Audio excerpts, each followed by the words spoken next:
시청자 여러분 안녕하십니까? 경제 인사이더들의 신박한 통찰과 함께하는 경제 인사이트 정철진입니다. 먼저 오늘 하루를 뜨겁게 달구었던 경제 뉴스 투데이 핫경제부터 살펴보겠습니다. 이달부터 국민연금 보험료가 월 최대 24,300원 오릅니다. 보험료를 매기는 기준소득 월액 상한액과 하한액이 상향 조정됐기 때문입니다. 8일 보건복지부와 국민연금공단에 따르면 7월부터 기준소득 월액 상한액은 560만 원에서 617만 원으로, 하한은 37만 원에서 39만 원으로 각각 인상됐습니다. 이번 기준은 내년 6월까지 1년간 적용됩니다. 정부가 전세 사기 피해자의 이자 부담을 줄이기 위해 정책 대출 요건을 완화합니다. 우선 다른 버팀목 전세 자금 대출을 이용 중인 전세 피해 임차인에 대해서도 더 낮은 금리의 피해자 전용 버팀목 자금 대출로 갈아탈 수 있도록 개선합니다. 특히 전세 사기 피해자들이 불가피하게 피해 주택을 낙찰받았을 경우 예외적으로 주택 보유 이력이 없는 것으로 간주해서 다른 주택을 취득할 때 디딤돌 구입자금 대출의 생애 최초 혜택을 적용키로 했습니다. 이외에도 총부채 상환 비율 요건도 완화해서 소득이 낮은 피해자도 대출을 신청할 수 있도록 지원을 확대합니다. 무급으로 가족의 자영업을 돕는 청년들이 올해 들어 증가세로 전환됐습니다. 8일 통계청 경제활동인구 조사에 따르면 올해 1월부터 5월까지 월 평균 청년층의 무급 가족 종사자는 3만 3,374명으로 같은 기간 지난해보다 약 3,800명 늘어났습니다. 1월부터 5월까지 기준 2020년 6만 2,643명이었던 청년층 무급 가족 종사자는 지난해까지 계속 감소했지만 올해 들어 다시 늘어나고 있습니다. 올 하반기 전국에서 19만 3,800여 가구의 아파트가 공급될 예정입니다. 8일 부동산 플랫폼 직방 조사 결과에 따르면 2024년 하반기 아파트의 공급 물량은 전국 222개 단지에서 19만 3,829가구로 집계됐습니다. 가장 분양 예정 물량이 많은 달은 7월로 2만 8,300여 가구가 분양될 예정입니다. 지금까지 투데이 핫경제였습니다. 내일 9일부터 11일까지죠. 미국 워싱턴 DC에서는 북대서양 조약기구 나토의 정상회의가 열립니다. 이번 나토 정상회의에서의 의제로는 우크라이나 전쟁, 나토 억지력과 방위책, 아시아 태평양 파트너 4개국과의 협력 강화, 이렇게 세 가지가 핵심 주제로 다뤄질 것으로 예상되는데요. 자, 우리의 윤석열 대통령은 한국 대통령으로서 최초로 3년 연속 초청을 받아서 이번 나토 회의에 참석하게 됩니다. 오늘 경제인사이트에선 북러 정상회담과 미국 대선 등 급변하는 국제 정세 속에서 열리는 이번 나토 정상회의의 개최 의미와 기대 성과에 대해서 아주 자세하게 분석해 보도록 하겠습니다. 본격적으로 오늘의 핫 이슈 이야기 나눠보기 전에 자세한 내용 먼저 화면으로 만나보시죠.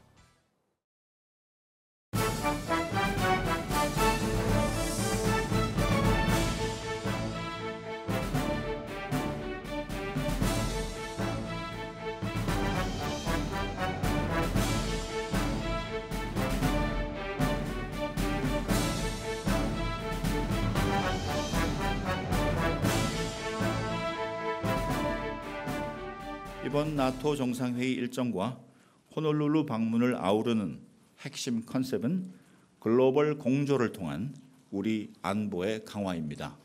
이러한 연대를 바탕으로 안보 협력의 지평을 넓히고 기술 선진국들과의 경제 안보 협력도 함께 도모하겠습니다.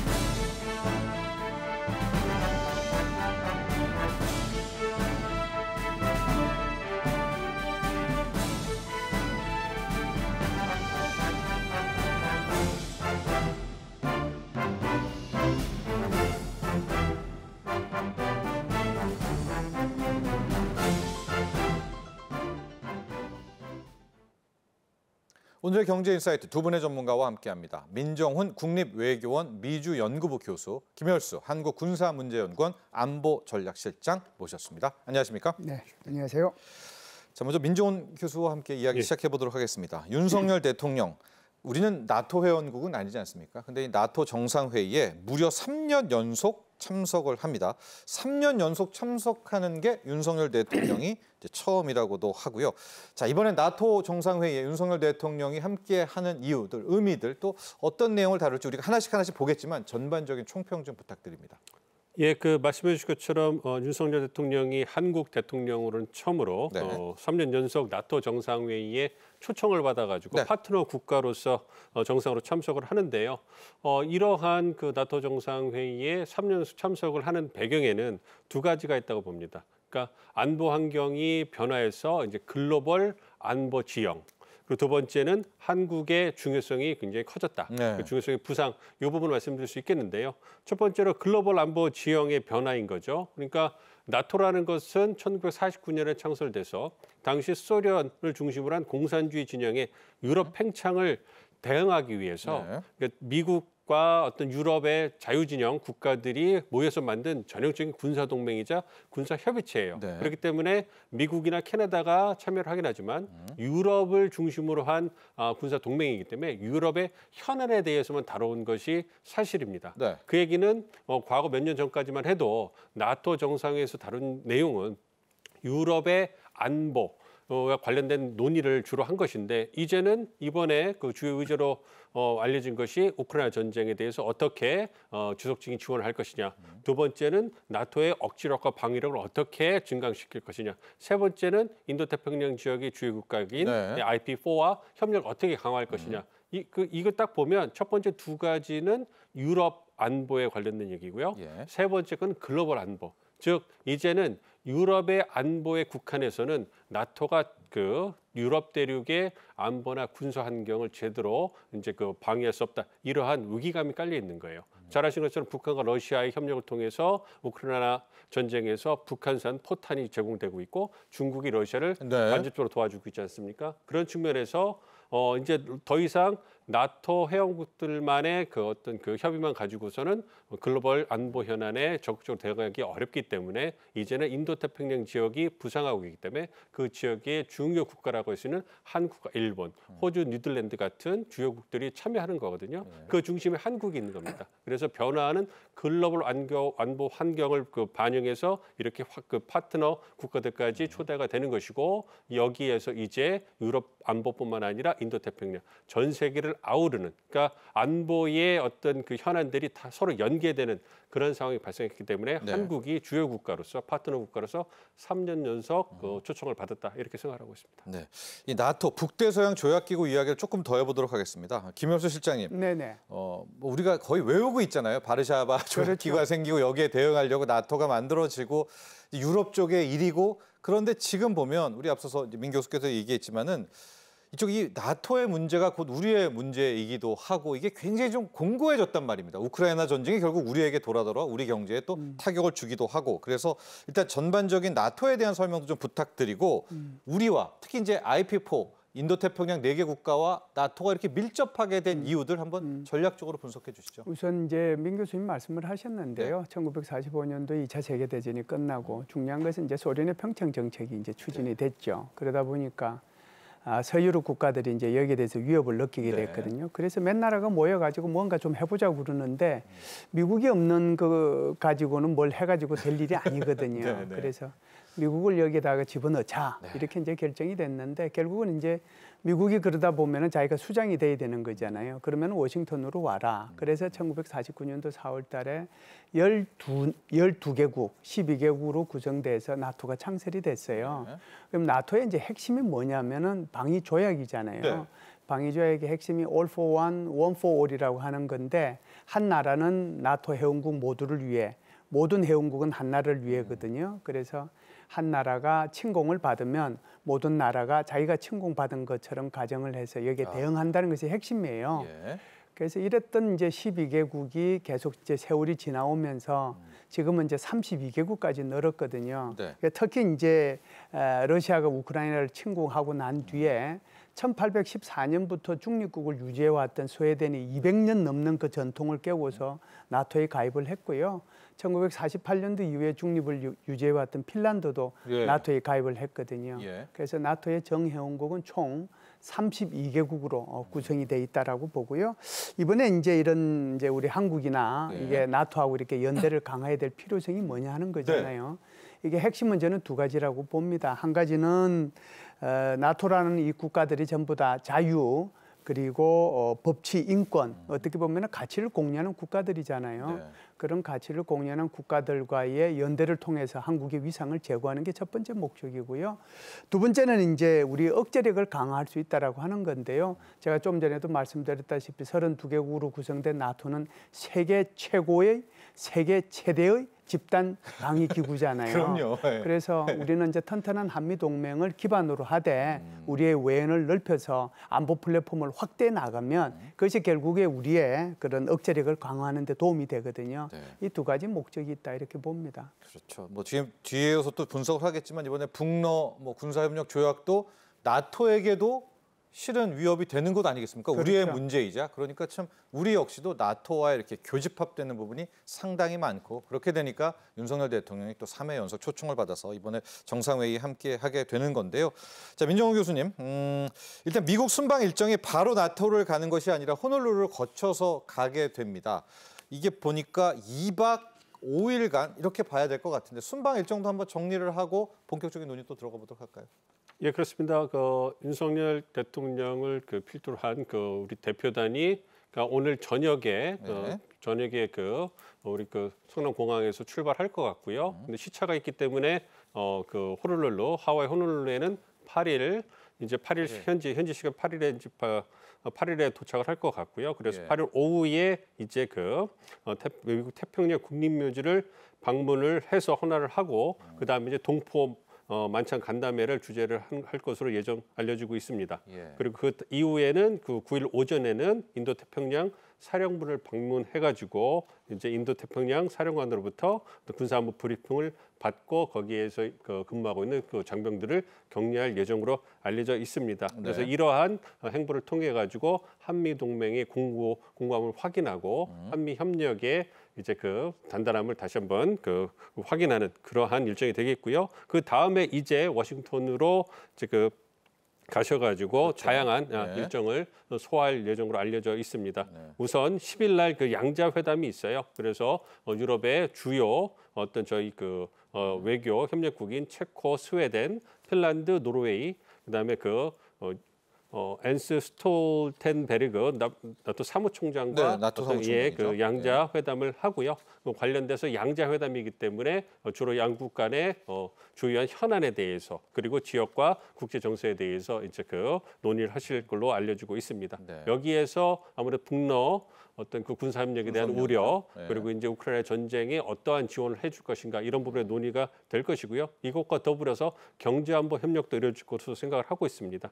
이러한 외교 상대국들이 에너지 안보, 방산, 어떤 실질적인 경제협력 분야에서 우리의 주요한 파트너들 때문에 각국이 갖고 있는 양국 간의 현안을 중심으로 해서 경제안보 분야에서 협력을 증대하는 그러한 논의를 할 거라고 생각을 하고 있고요. 그다음에 이제 10일 저녁에는 이제 바이든 대통령은 만찬하는 친교 만찬에 참석을 하신 다음에 이제 11일이죠. 11일 오전에 어떤 나토에 있는 인도 태평양 4개국 파트너즈 IP4라고 하는 이 4개국 간의 어떤 정상 회담이 있을 것이고요. 그 이후에 나토 정상회담에 오후에 참석하실 것으로 알려지고 있습니다. 그리고 나서 그 이후에 어떤 나토 심포지엄이라죠. 퍼블릭 포럼에 참석해서 인도태평양 세션에서 어떤 단독 연설로 나셔서 지역 정세라든지 국제 정세에 관한 한국 측의 입장을 이제 논의하는 그러한 모습을 보여줄 것으로 생각을 하고 있습니다. 이렇게 빡빡한 일정을 소화하시고 그러고 나서 다시 이제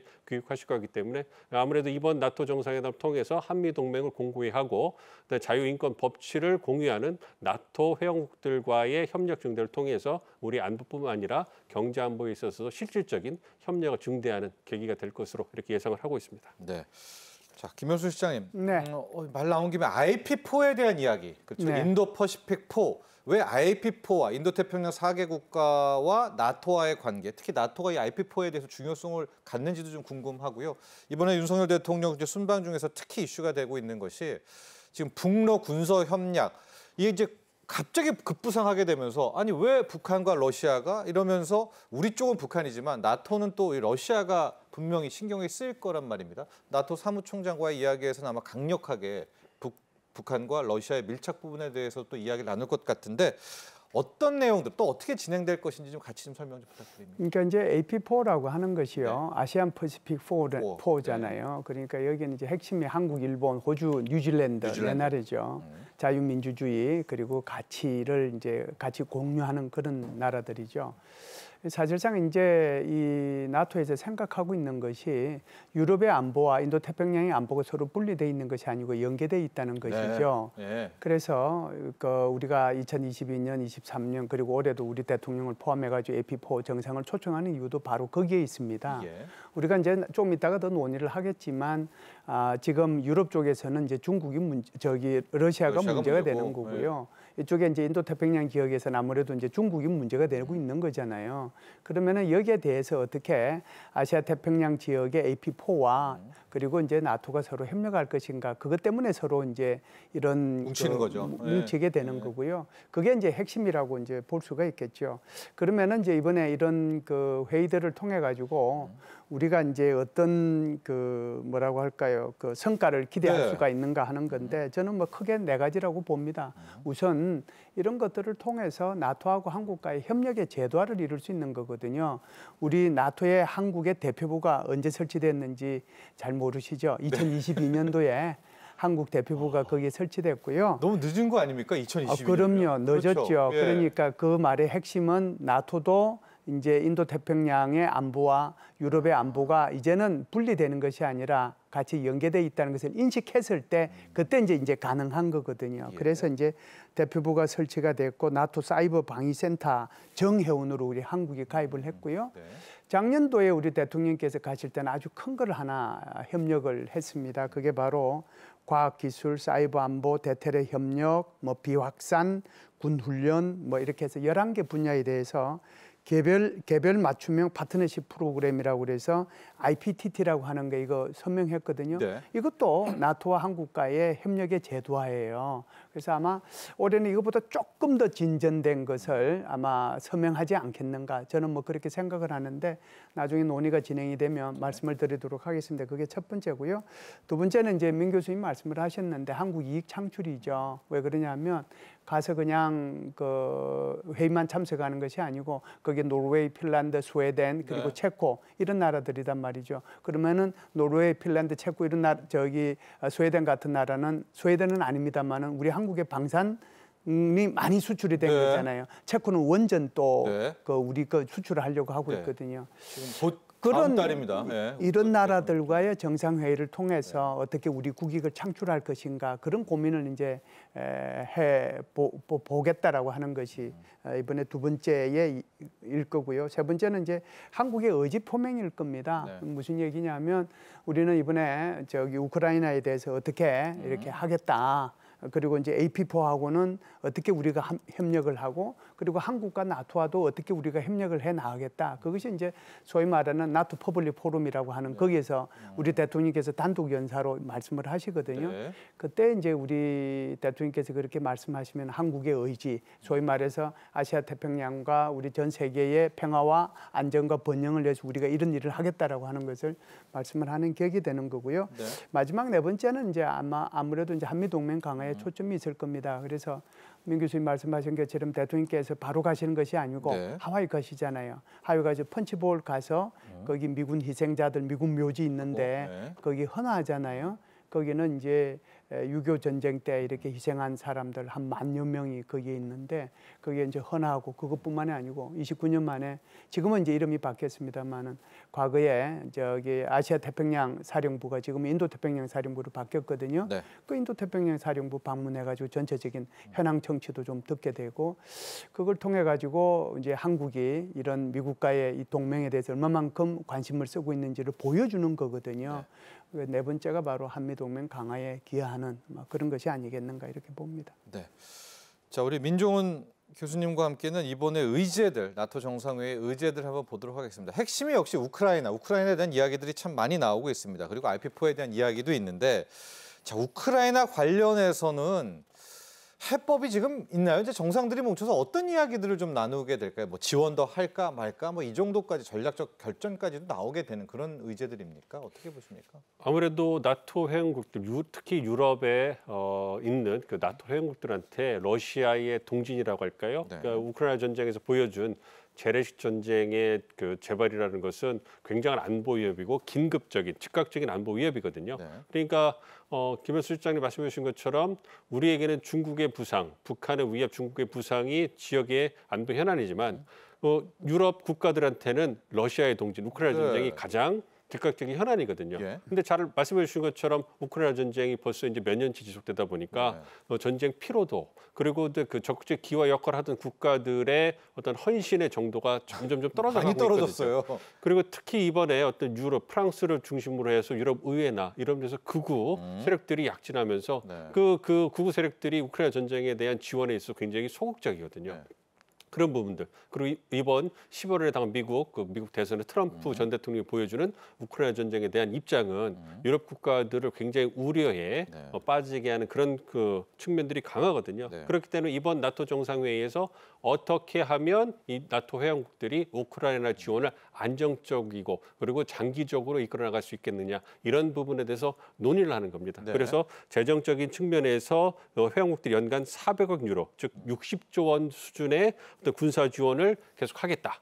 그러니까 미국의 그 빈자리가 생길 경우에도 우크라이나 지원이 어떤 그 변함없이 이루어질 수 있도록 이제 회원국들보다 적극적인 어떤 기여를 하겠다 이렇게 합의를 할 거로 알려지고 있는데 의지 표명이네요. 의지 표명을 네. 하고 사인을 한다고 그러는데 그 부분에 있어서 30개 회원국 중에 헝가리 네. 그 친노성에 강한 헝가리 같은 경우는 거기서 빠지겠다고 하고 있고요. 네. 그렇기 때문에 얼마만큼 실효성이 있을까는 두고 봐야 되겠습니다만 어쨌든 말씀해 주신 것처럼 적극적인 의사를 표현할 것이고요. 그리고 미국 주도로 어떤 우크라이나 군에 대해서 지원을 하고 훈련하던 그런 프로그램이 있었는데 트럼프가 다시 재선되면 그 프로그램이 얼마나 활성화될 수 있을까? 그러니까요. 이런 부분에 대한 우려가 있잖아요. 예. 그렇기 때문에 그러한 부분을 나토 회원국들이 대처해야 된다. 그래서 독일의 사령부를 다시 만들고 그다음에 그 우크라이나 키이우에 어떤 파견 그 주재관도 파견해가지고 서로 이제 유럽이 미국이 하던 일을 유럽 국가들이 중심돼가지고 이제 그 계속 소통을 하고 군사 지원하고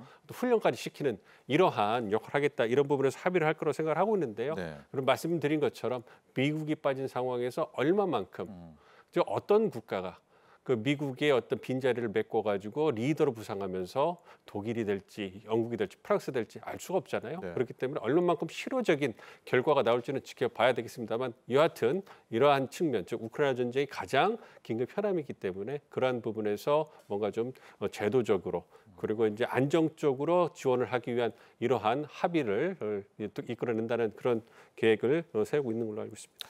바로 이 부분입니다. 김현수 시장님. 네. 이번에 나토 정상회의가 조금 상황이 묘해진 것이 네. 수장이 뭐 미국이고 바이든 대통령인데 지금 현재까지의 지지율만 보면 당장 이번 11월 대선에서 뭐 트럼프 후보가 당선 확률이 높단 말이죠. 근데 트럼프 후보는 뭐 여러분도 잘 알다시피 유럽 쪽에 개입하지 않는다. 우크라이나 그냥 전쟁 끝내야 된다.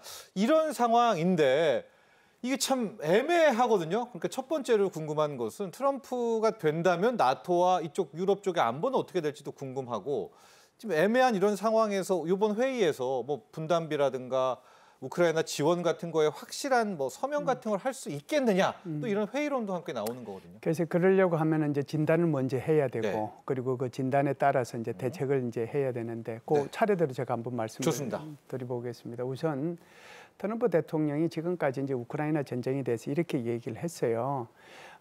내가 만일 대통령이 되면은 젤렌스키가 러시아와의 평화협정이나 정전협정이나 이런 데 나서게 될 경우에 네. 그때 나는 우크라이나를 지원해 주겠다 이렇게 얘기를 했어요. 두 번째 얘기한 것이 유럽연합보다 오히려 미국이 더 많이 우크라이나를 지원하고 있는데 유럽연합이 더 많이 지원해야 된다. 네. 이제 이런 얘기예요. 예. 이게 이제 첫 번째 진단이고요. 두 번째 진단은 우리 민 교수님 말씀을 하셨습니다. 사실상 벌써 한 3년 차에 접어드니까 피로감이 많이 생겼고요. 그러니까 물론 이제 나라마다 조금씩 다르긴 한데 전반적으로 보면 극우 정당들의 약진, 유럽 의회 선거가 얼마 전에 끝났지 않았습니까? 그러니까 그러다 보면 이제 그들도 이제 지원하는 거에 대해서 이제 뭐 꺼려하는 그런 입장이거든요. 이제 아무래도 이제 세 번째가 이제 문제가 되는데 이게 지금 트럼프만 문제가 되는 게 아니에요. 바이든만 문제가 되는 것이 아니고 일본의 기시다 총리도 그렇죠. 뭐 영국은 지금 새로운 총리가 아마 네, 오늘 참여할 거고요. 그뭐 프랑스에서도 아주 그냥 대패를 했죠. 이제 이런 문제들이 생기는데 그러다 보니까 이제 전체적으로 다 모이긴 모이는데 분위기가 좀 이상해지는 네, 거죠. 그겁니다. 전부 다 새로운 사람들이 뭘 해야 되는데 전부 다 그만둘 사람이나 퇴임하거나 아니야 아주 그냥 국민들로부터 외면받은 사람들만 모여서 하다 보니까 게다가 이제 여기에 무슨 문제가 있냐면 스톨텐베르크라고 하는 나토 사무총장이 이것도 이제 임기가 끝납니다. 10월 1일 날 되면 다른 사무총장이 들어오거든요. 여기에 대한 위기 의식이 있어요. 네. 여기에 대한. 그래서 그러면 이 위기 의식을 그대로 그냥 이번 회의할 때 뭔가를 이제 이걸 대체할 수 있는 걸 내놔야 되는데 그대로 가면 안 되잖아요. 그래서 4가지 정도를 아마 내놓은 것 같습니다. 첫 번째가 이제 이것도 이제 말씀을 이제 민 교수님이 하셨습니다만은 연간 400억 유로 군사 지원 유지하자. 이건 이제 서명하자. 이번에 서명하자고 그러는데 이번에 하게 될지 말은 해놓고 뭐 내년에 하게 될지 모르겠습니다만 어찌 됐든 그게 첫 번째고요. 두 번째는 이런 겁니다. 지금 트럼프 대통령이 계속 얘기해왔던 게 GDP의 2% 이상을 국방비에 투자하는 거거든요. 그런데 2% 이상을 내겠다고 하는 나라가 지금 현재 나토 회원국 32나라 중에서 23나라예요. 많이 올라왔습니다. 19개국은 이미 2%를 넘어섰고, 그러니까 한 4나라는 이제 더 하겠다고 그래서 하고. 그러면은 이번에 이제 어떻게 얘기가 될 거냐 하면 이 정도로 됐으니 다른 나라들도 뭐 2% 이상이 좀 되도록 우리 같이 좀 노력을 하자. 그런 얘기가 좀 나오지 않겠는가라고 보고요. 세 번째는 이렇습니다. 우크라이나 국방 연락 그룹이라고 하는 게 있습니다. 이게 이제 UDCG라고 하는데 국방 연락 그룹이 총 57개국으로 구성이 되어 있습니다. 여기가 이제 주로 미국이 이제 핵심적인 역할을 했는데 그게 아니고 업무 일부 이거를 이제 나토가 갖고 와서 나토의 공식 업무를 이제 하겠다라고 하는 거고요.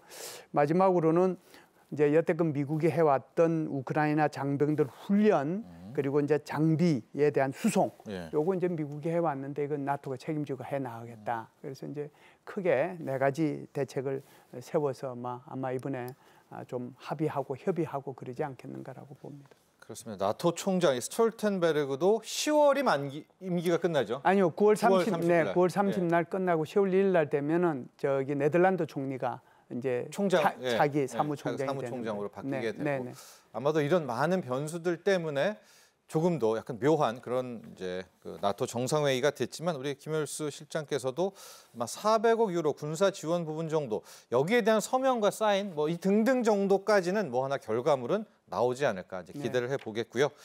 자, 민정훈 교수와는 이 문제 다뤄보겠습니다. 지금 IP4 아까 말한 것처럼 이 인도태평양 4개국과의 나토와의 관계들 이야기도 잠깐 우리가 분석을 했었는데 결과적으로 이 IP4와 나토는 어떤 점들을 좀 많이 중점적으로 결과물을 내놓게 될까요? 이야기를 하게 된다면은. 아무래도 이번에 주요 의제가 우크라이나 전쟁, 그다음에 나토의 억제력과 방위책, 세 번째가 IP4와의 협력 강화잖아요. 그러니까 나토 정상회의에 인도태평양 주요국들이 초청이 됐다라는 것은 저희가 모두의 논의한 것처럼 이제 더 이상 유럽의 안보와 어떤 아시아의 안보가 동떨어진 것이 아니라 연계되어 있는 것이다. 그래서 이것 때문에 자유, 인권, 법치 이런 보편적 가치를 공유하는 어떤 국가들끼리 협력을 증대해야 된다. 이러한 공감대가 형성이 된 거고요. 구체적인 의제 같은 경우에는 이제 한국이나 일본, 여타 아시아 국가들이 우크라이나 전쟁에 대해서 우크라이나를 갖다가 뭐 살상 무기는 아니겠습니다만 어떤 인도적 지원이라든지 여타의 어떤 경제 지원을 했거든요. 그러니까 그 부분에 대해서 이제 IP4 4개국이 우크라이나를 어떻게 더 지속적으로 지원할 것이냐 이 부분에 대해서 논의를 할 거고요. 그리고 이 부분에서 이제 부상하는 것이 북한과 러시아의 군사협력. 그러니까 북한의 포탄이 수백만 발이 이제 우크라이나 전쟁에 사용된다는 게 아니에요. 그러니까 그 부분에 있어가지고 이제 강하게 규탄을 하고 어떻게 그것에 대응할 것이냐 이 부분에 논의를 할 거고요. 그리고 또 하나 어떤 나토와 IP4를 연결하는 중요한 매개체가 중국의 부상입니다. 즉 인도태평양 지역의 중국의 공세적인 행보. 이 부분에 대해서 나토도 2020년 이전에는 중국에 대한 어떤 그런 경계심이 그렇게 크지 않았어요. 그렇지만 2022년 이후로 해가지고 어떤 공동성명의 일부분을 중국에 대한 우려가 차지하게 됐고요. 그다음에 이제 그 중국을 갖다 이제 적재적인 어떤 경쟁국이라고 이제 그 명시까지 하고 이번에도 이제 그 강하게 중국의 러시아를 간접적으로 우크라이나 전쟁에서 도와주는 이런 부분에 대해서 나토 사무총장이 강하게 비판을 하는 것처럼 아무래도 중국이 보다 적극적으로 나토의 안보 그리고 아시아 안보에 개입하는 것에 대해서 이제 더 이상은 묵과할 수 없다. 그렇기 때문에 어떤 이 그 나토와 그 IP4 4개국이 협력을 증대해야 된다. 이런 논의를 하는데요. 여기에도 미묘한 차이가 있습니다. 그렇지만. 네. 왜냐하면 나토 회원국 같은 경우는 우크라이나 전쟁에 대해서 직접적인 이해관계가 있지만 인도태평양 지역은 거리가 멀잖아요. 돌아오죠. 그렇죠. 네. 그리고 통상이라든지 뭐 프랑스는 안보 분야에서 좀 의미가 있습니다만 그렇지 않고 독일이라든지 여타 나토의 주요 국가들 미국이나 캐나다를 빼놓고 유럽 국가들 같은 경우에는 인도태평양 지역에서 중국의 공세적인 행보에 직접적인 이해관계가 있는 건 아니에요. 물론 그것이 중요한 해상 무역 그 통로긴 합니다만 그럼에도 불구하고 통상이익, 중국과의 관계 이런 부분에 대해서 보다 더 중점을 두는 것이지 직접적인 중국이 남중국해나 대만 해협에서 보여준 공세적 행보에 대해서 직접적 위협 의식을 갖고 있지는 않거든요. 그렇기 때문에 여기에서 그렇다면 나토와 IP4가 서로 협력할 수 있는 부분이 어디겠느냐. 거기에 있을 때 그래서 직접적인 군사협력, 전통적인 분의 안보협력이라기보다는요. 아무래도 중국이라든지 북한이라든지 러시아 같은 권위주의 국가들이 사이버 분야, 이제 그 이런 분야. 네. 그래서 그러니까 그 서로 물리적으로 함께 군사협력을 하지 않더라도 이제 그 서로 이제 그 온라인 상에서 그다음에 정보를 공유하면서 함께 소통과 협력을 증대할 수 있는 이런 분야들에서 이제 나토 그 회원국들과 IP4가 협력을 증대하겠다. 이래가지고 군사 기밀을 공유한다든지 사이버 안보 협력을 강화하는 부분에서 네. 보다 더 구체화된 제도화된 그런 협의 결과가 나오지 않을까 이렇게 예상을 하고 있습니다. 알겠습니다. 아니 우리 김열수 시장님 나오셨으니까 이 문제를 한번 뭐 별도로 다뤄보겠습니다. 지금 북러 포괄적 동반자 협정, 북한과 러시아가 여러분 굉장히 지금 가까워지고 있는데. 이게 정말 어느 정도로 심각한 이슈인 건지 이게 왜냐하면 저기 집중적으로 좀 분석을 해봐야 될 것 같거든요. 하고 이것을 나토에 강력하게 좀 어필을 했으면 하는 그런 바람들도 많이 있더라고요. 시장님 보시기에 어떻습니까? 왜 이게 두 국가가 갑자기 가까워지고 이게 큰 문제인가요? 뭐 얼마 정도 심각성이 있는지를 한번 분석해 주시죠. 뭐 두 나라가 가까워지려고 했던 결정적인 계기는 러시아의 우크라이나 침공이죠. 네. 그래서 러시아 입장에서는 뭐 한 일주일이나 한 달 정도면 우크라이나 항복할 거라고 생각을 했는데 우리가 지금 목도하고 있다시피 여전히 지금 강력하게 저항하고 있지 않습니까? 그러다 보니까 이제 탄약이 다 떨어지는 거죠. 그래서 작년 9월 달에 보스토니치에서 만나가지고 그래서 이제 뭐 이렇게 지원해 주겠다라고 얘기한 거고 아시다시피 이제 북러 정상회담이 평양에서 있지 않았습니까? 사실상 지금까지 이제 러시아로 넘어간 것이 컨테이너 10,000개 정도. 이걸 이제 152mm 탄약으로 따지면은 480만 발. 말이 그렇지 480만 발이면 어마무시한 양입니다. 그래서 이게 이제 러시아의 입장에서 보면 사실 2000년도에 그 푸틴이 북한을 방북했다가 2024년도에 갔으니까 24년 만에 간 거잖아요. 그 24년 동안 아무 일이 없었어요. 북한하고 러시아 사이. 있을 게 뭐가 있어요? 북한하고 주고받을 게 러시아가 뭐가 있겠습니까? 그러니까 결정적으로 가까워진 것은 바로 러시아의 우크라이나 침공이고 그 침공으로 인해서 무기가 부족했기 때문에 북한이 필요했던 겁니다. 그래서 북한의 입장에서 보면 뭔가 얻어야 되는데 그 얻은 것이 바로 지금 말씀하신 것처럼 포괄적 전략 동반자 협정이라고 볼 수 있는데요.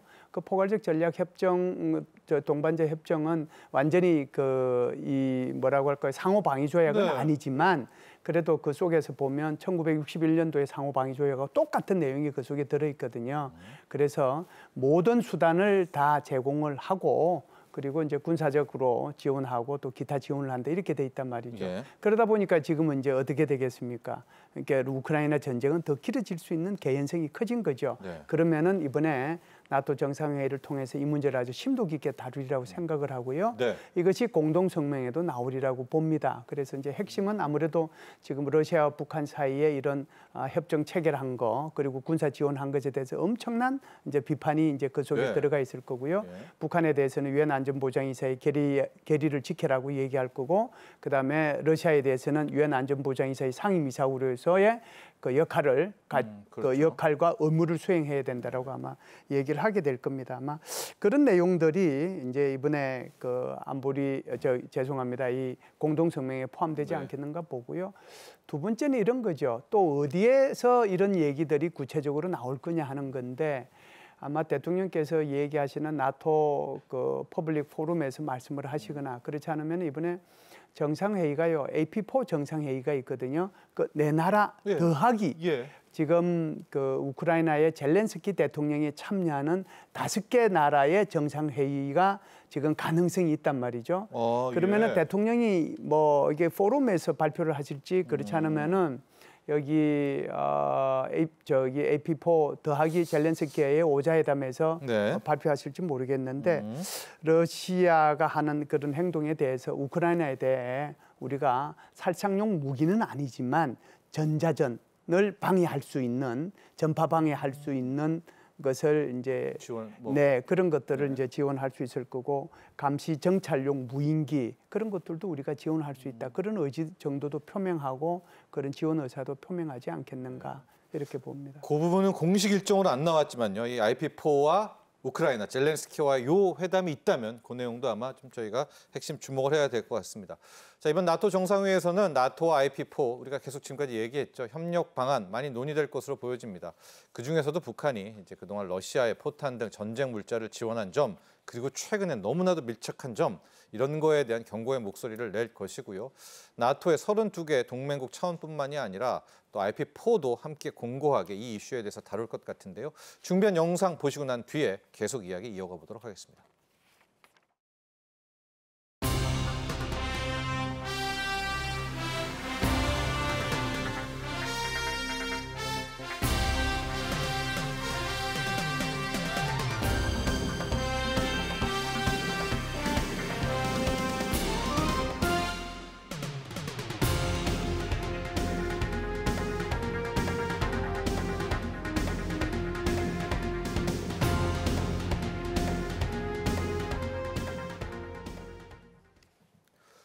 자, 이 김현수 시장님 아까 이야기 좀 더 이어가죠. 네네네. 어떤 이야기 나올까? 한국과 나토 또 뭐 AP4와의 나토 이번 것들 굉장히 이슈가 될 것 같습니다. 여기 젤렌스키까지 온다면 좀 더 이쪽에서 포커스가 좀 맞춰질 것도 같거든요. 네. 어떤 아무래도 부분? 네. 예, AP4하고 뭐 얘기하는 것은 아무래도 이제 AP4의 이제 사이버를 어떻게 이제 서로 협력할 것이냐, 뭐 아까 얘기해 주셨죠. 네, 그런 것들을 포함해 가지고 아마 우크라이나 지원을 어떻게 할 것이냐, 그다음에 이제 허위 정보들이 많거든요. 네. 페이커. 이제 이런 것들을 어떻게 할 것이냐, 그 주로 얘기할 텐데 중요한 것은 이제 이게 사이버 분야에 있어서 한국과 나토가 어떻게 협력할 것이냐 하는 거거든요. 그래서 제가 아까도 이제 말씀을 드렸다시피 우리가 그런 그 사이버 방위센터에 정회원으로 가입도 했고 나토가 주관하는 사이버 훈련에도 우리가 참여도 했거든요. 근데 여기서 한 걸음 아마 이번에는 더 나아가지 않겠는가. 그게 뭐냐면 바로 이 군사 기밀 정보를 공유하는 거예요. 그게 비세스라고 하는 건데 전자정보 수집 활용 체계입니다. 네. 그게 뭐냐면은 나토 국가들끼리 자기네들끼리 군사 기밀 공유하는 정보망이에요. 그 정보망에 한국이 들어가서 같이 정보를 공유하는, 이건 네. 정말 대단히 큰 거거든요. 예. 그래서 비세스까지도 아마 가능하지 않겠는가. 이게 이제 아마 협정이 체결이 되면 아마 우리가 사이버 이 안보를 넘어서서 그렇죠. 정보 공유까지 갈 수 네. 있는 거기 때문에 굉장히 큰 성과가 될 거다 이렇게 봅니다. 네, 한국과 나토 중에서 방금 얘기했죠. 사이버 안보 쪽, 그다음에 나토의 정보 공유 시스템이라고 할까요? 그 그렇죠. 네트워크에 그렇죠. 우리나라도 함께 좀 참여하는지에 대한 부분들 이슈를 꼭 확인해 보셔야 될 것 같고요. 민정우 교수님, 윤석열 대통령이 11일 오후에 단독 포럼이 있어요. 이게 퍼블릭 포럼 단독 연설이죠. 단독 연설. 어떤 내용일지 또 어떤 효과를 좀 기대해 볼 수 있는지 퍼블릭 포럼의 단독 연설 이쪽 이야기 한번 좀 나눠보도록 할까요? 예, 그 말씀해 주처럼 그 윤 대통령께서 나토 퍼블릭 포럼이죠. 그러니까 네. 퍼블릭 포럼이니까 어떤 그 나토가 갖고 있는 안보 현안 그리고 인도태평양 지역 안보 현안에 대해서 퍼블릭 대중에게 이제 공개적으로 이제 그 설명을 하고 그걸 논의하는 그런 그 논의의 장이다. 이렇게 말씀을 드릴 수 있겠고요. 예. 거기에서 인도태평양 세션의 단독 연사니까 인도태평양 지역의 주요 국가인 한국이 이 지역의 안보 현안 그리고 나토의 안보 현안, 글로벌 안보 현안에서 어떠한 입장을 갖고 있는가 이 부분을 소개하고 어떤 협력을 구하는 그러한 그 기회장이 될 거라고 보고 있습니다. 무엇보다도 한국이 처한 가장 나토 연계에서 중요한 안보 현안은 아무래도 북한과 러시아의 군사협력이 되겠죠. 네. 그래서 북한과 러시아의 군사협력에 대해서 한국이 어떻게 보고 있고 어떠한 입장을 갖고 있으며 그것을 왜 비난하고 비판하고 나토 국가들이 도와줘야 되는가, 협력을 같이 증대해야 되는가 이 부분에 대해서 이제 연설을 하실 것 같고요. 이와 더불어서 말씀드린 주요 현안인 우크라이나 전쟁의 우크라이나를 어떻게 한국이 도울 것이며 그리고 이제 나토와 한국이 어떻게 사이버 분야, 기타의 비전통 안보 분야에서 어떻게 협력을 증대해서 양 지역 간의 안보 협력을 계속 제도화하고 정리화할 수 있을 것이냐 이 부분에 대해서 구체적인 논의를 하실 거라고 보고 있습니다. 네. 그렇기 때문에 이번 포럼 연사를 통해 가지고 이제 한국이 지역 현안에 대한 안보 현안에 갖고 있는 입장 그리고 나토와 연계된 그 현안에 대해서 한국이 갖고 있는 입장을 이제 소개해 줌으로 해가지고 우리의 안보 어떤 환경이라든지 정책에 대한 그런 그 방향성을 널리 알리는 좋은 계기가 될 것이다 이렇게 생각하고 있습니다. 네. 둘째 날인가요? 바이든 대통령이 주재하는 만찬이 있기도 하긴 한데 한편으로 조금 지금 바이든 대통령의 입지가 워낙 흔들려서 기대감은 많이 떨어졌지만 한미 회담 혹은 한일, 한미일 이 정도 수장들의 만남은 어떨까요? 아직은 미지수고 일정은 없지만. 그러니까 최후까지 조율을 해봐야 되지 않을까 네. 생각을 하고 있습니다만 지금까지 나온 언론 보도를 보면 아무래도 한미 정상회담은 시간을 확보하기 쉽지 않은 것 같습니다. 네. 이번 정상회담 아무래도 나토 정상회담 계기로 해서 열릴 수 있는 것이기 때문에 굉장히 다자회담 중심으로 돌아갑니다. 그래서 굉장히 일정이 빡빡하고요. 설사 회담이 열린다고 해도 아마 30분 이상 시간을 잡기가 어려울 겁니다. 그렇기 때문에 그런 걸 고려해 본다면 무리하게 일정을 잡는 것보다는 이미 빡빡하게 세워진 일정에 충실하면서 거기에서 우리의 안보 경제적 이익을 담보하는 것이 더 좋다고 이렇게 이익이 됐다고 판단한 것 같아요. 네. 그럼에도 불구하고 삼국 정상이 잠깐 만나셔가지고 사진 찍고 이렇게 악수하시는 네네네. 모습 이런 모습은 연출되지 않을까 이렇게 예상하고 있습니다. 네. 자, 우리와 또 아시아, 태평양과 나토의 접점 중에 많이 나왔던 것 중에 하나가 중국 이슈 아니겠습니까? 중국은 우리에게도 또 유럽적 나토에게도 하나의 핵심 의제가 될 것 같은데 자, 김현수 시장님, 네네. 중국을 겨냥한 어떤 메시지, 중국을 위한 제안들, 중국을 압박하는 이런 것들도 함께 포함이 될 수 있지 않을까요? 네. 왜냐하면 미국은 지금 중국 누르기니까 이건 미국 쪽하고도 약간 좀 맞닿아 있지 않겠습니까? 많이 나올 거예요. 예. 아마 왜 그러냐면 지금 2022년도 새로운 전략 개념을 채택할 때 중국에 관해서 물론 무려 6군데에 걸쳐가지고 언급을 했거든요. 그게 바로 예. 중국의 야망, 그 강압적 성격이 바로 나토의 이익과 안보를 위협하고 있다. 주요 기술 부문과 공급망을 통제하고 있다. 우주와 사이버 공간과 해양 영역에서 규칙에 기반한 국제 질서를 지금 전복시키려고 하고 있다. 그리고 경제적 지렛대를 사용해서 관련국들을 전략적으로 종속시키려고 하고 있다. 이 내용이 그 속에 들어가 있어요. 그리고 이번에 이제 G7 정상회담을 6월 13일부터 15일까지 했잖아요. 이태리에서 그때 했을 때 그 정상회담의 공동성명이 36페이지에 총. 근데 중국과 관련된 게 무려 몇 군데가 나오느냐면 28차례 언급을 했어요. 그 28차례 언급한 것이 아마 제가 볼 때는 이번에 나토 정상회담에도 거의 그대로 공동성명이 나올 거라고 보는데 핵심적인 한 두세 가지만 얘기하고 답변을 마치도록 하겠습니다. 중국이 지금 계속해서 러시아를 지원하니까 러시아의 우크라이나 전쟁이 계속해서 지속되고 있는 거 아니냐. 그게 첫 번째고요. 두 번째는 중국이 러시아 방위 산업에 사용되는 물자를 계속 이전하면 이제는 더 많은 제재를 하겠다. 그래서 심지어 러시아가 사용하고 있는 전자제품의 90%가 중국산 부품을 사용하고 있다. 이렇게까지 얘기하고 있거든요. 네. 세 번째는 전쟁이 길어지는 것에 대한 불만 표출이죠. 그리고 이제 과잉 생산 문제, 뭐 이 문제도 있는데 나토에서 과잉 생산 문제는 뭐 다루지 않을 거라고 생각을 합니다만은 네. 아마 이에 못지않게 G7에 나온 그런 정상회담 못지않게 이번에 나토 정상회담에서 중국에 대한 견제 또는 중국에 대한 비판 절대로 뭐 러시아를 이렇게 지원하지 말라라고 하는 거. 그래서 양손에 빵을 들 수 없다라고 하는 것을 더 강조할 거예요. 네. 자, 이제 저희가 마무리를 해야 될 것 같은데 지금 방금 분석해 주신 김현수 실장님이 중국 이슈를 가지고 마지막 우리 두 분의 결의를 들어봐야 될 것 같습니다. 왜 중국 이슈를 가지고 하느냐. 민정훈 교수님, 중국이 뭐 이렇게 지금 마치 절대악처럼 또 표시가 되고는 있지만 우리 입장에서는 이제 좀 많이 바뀌었지만 대단한 수출 국가 아니겠습니까?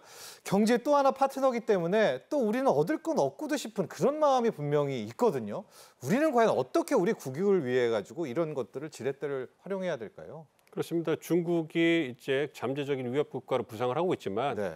현재로서는 즉각적인 그 우리에게 안보 위협은 아니고요. 네. 그리고 이제 그 북한 문제를 다루는 데서 중요한 행위자가 되기도 하고요. 말씀해 주신 것처럼 우리의 중요한 교육 국가입니다. 네. 그렇기 때문에 이웃 국가로서 중국의 어떤 중요성을 우리가 묵과할 수 없는, 간과할 수 없는 것이죠. 그렇기 때문에 한중 관계를 관리하는 것은 굉장히 중요한 우리의 외교적 과제라고 생각하고 있고요. 그럼에도 불구하고 윤석열 정부의 기조가 한미 동맹의 공강을 바탕으로 하고 그다음에 보편적 가치를 공유하는 국가들과의 어떤 그 협력 증대를 통해서 글로벌 중추 국가로서의 위상을 확립하는 데 중점을 두고 있거든요. 그렇기 때문에 그 부분에 중점을 두면서 이제 우리의 안보나 경제 안보, 어떤 실리를 추구하는 네. 그런 모습을 보이고요. 이와 더불어서 그럼에도 불구하고 한국이 갖고 있는 경제적 중요성이라는 것은 중국이나 러시아에게도 똑같이 관통되는 그러한 공통 분모거든요. 네. 그렇기 때문에 이렇게 경제적 측면 그리고 비전통 안보 부분에서의 어떤 그 러시아나 중국과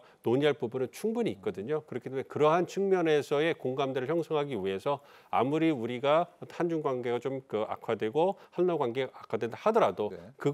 그렇다고 해서 외교 관계를 계속해서 간과할 수는 없는 것이거든요. 그렇기 때문에 지속적인 소통을 통해 가지고 한중 관계, 한러 관계를 관리하는 이런 모습을 보여야 될 거고요. 특히 한미일 협력이 강화되면서 중국이 굉장히 어떤 그 우려, 불안에 떨고 있어요. 네네. 예, 너무 네. 한국이 가까워지니까 그렇기 때문에 한국과의 관계를 관리하고자 하는 이러한 그 의지는 중국도 굉장히 크거든요. 네. 그렇기 때문에 한국과 중국이 여전히 중요한 외교적 파트너로서 논의할 그런 가능성이 충분히 있습니다. 그렇기 때문에 네. 지속적인 소통을 통해 가지고 우리가 중국과의 관계를 실리적인 측면에서 관리해 나가는 그런 그 모습을 보여줘야 될 거라고 예상하고 있습니다. 네.